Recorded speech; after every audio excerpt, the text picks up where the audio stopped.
people who love dogs whose friends all ask you about their dogs who are having problems and whatnot.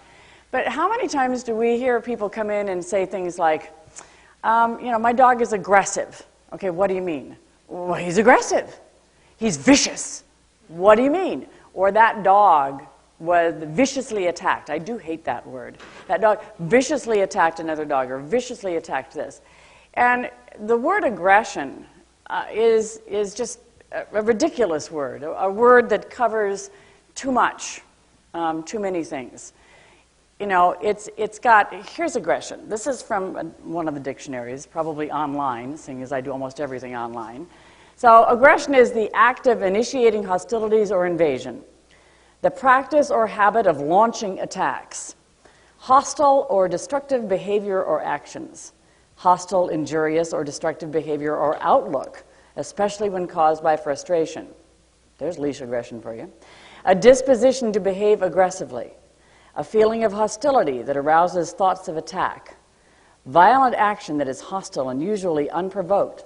You like that one? I mean, that amazes me. The act of initiating hostilities and deliberately unfriendly behavior. Not even the dictionary, not even us. We can't decide what aggression is. Okay, so with behavior modification, with regard to all of these types of behaviors, the fear-based behavior and the conflict behavior, with almost every kind of behavior mod, with almost any kind of behavior problem, we normally need to adjust the relationship that the dog has with the owner. Sometimes that's because you absolutely have to. In fact, I'd say 90% of the time you really do have to adjust it because there's something going on that's causing the behavior to be exacerbated. But sometimes you do it just to make the person feel better, because they feel like they're doing something. I think it's very important that an owner who is trying to fix the dog's behavior needs to feel like they're making some kind of action, taking some kind of action. Because if they don't, they feel powerless. If you say, okay, we're going to start a counter-conditioning program here and it's going to take a long, long time, they're going to feel powerless unless you give them something else to do. So adjusting the relationship between the dog and the owner has a lot to do with the dog, but it also has a lot to do with the owner, which is why one of the reasons why we call our adjustment protocol PEP, People Empowerment Program, because that's what it's supposed to do. It really is supposed to empower a person to believe that they can actually help control and modify the behavior of their animal. Okay, so a form of possession is defending territory, right? I mean, territory is a possession. We are all territorial. Every single blessed one of us is territorial. If somebody walks into our front gate that I don't know and walks up and starts to walk into my house, I am not going to be pleased, right?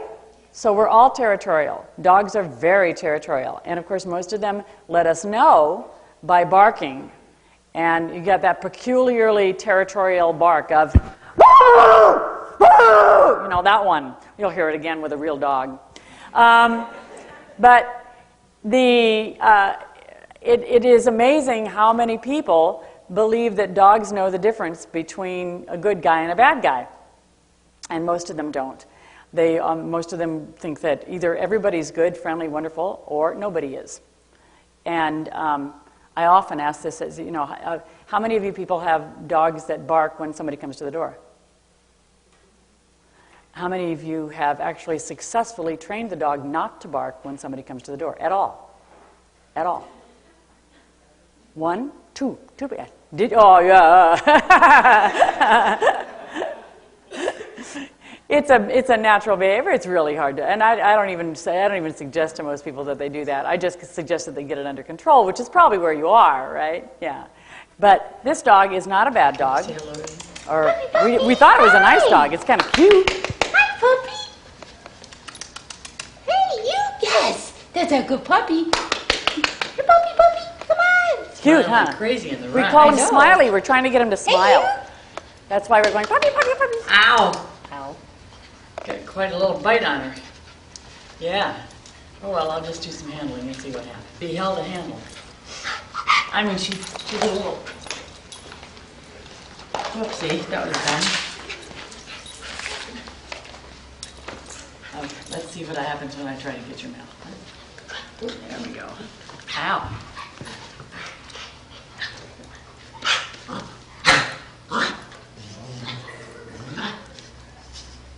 You don't like that. This is a youngster, and he's doing an inhibited bite, but can you see how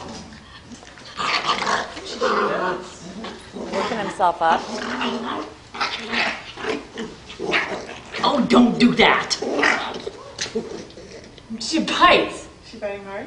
No, she's not biting hard, but she's still pretty young. Well, she would if I kind of let her get you. She's gonna get you. That the smell you wanted? What did he say? Honey, you're a little shit. Oh, yeah. It doesn't waste much time. So here's somebody else handling. I thought, well, maybe I'm just causing this. Nothing around the face. Can't even really So, press yeah, it. maybe today, because Patricia, I just had two pumps on her. Oh, that was a good bite. Okay. In preventing aggression, any kind of aggression, the dog should wish to rejoin the owner quickly. When we're doing abandonment training, that's what we're capitalizing on. Does the dog want to get back to the owner very quickly? Because if he doesn't, if he's going, I'll see ya, you have a skewed relationship. The dog does not have any dependence on the owner, and it should have dependence on the owner.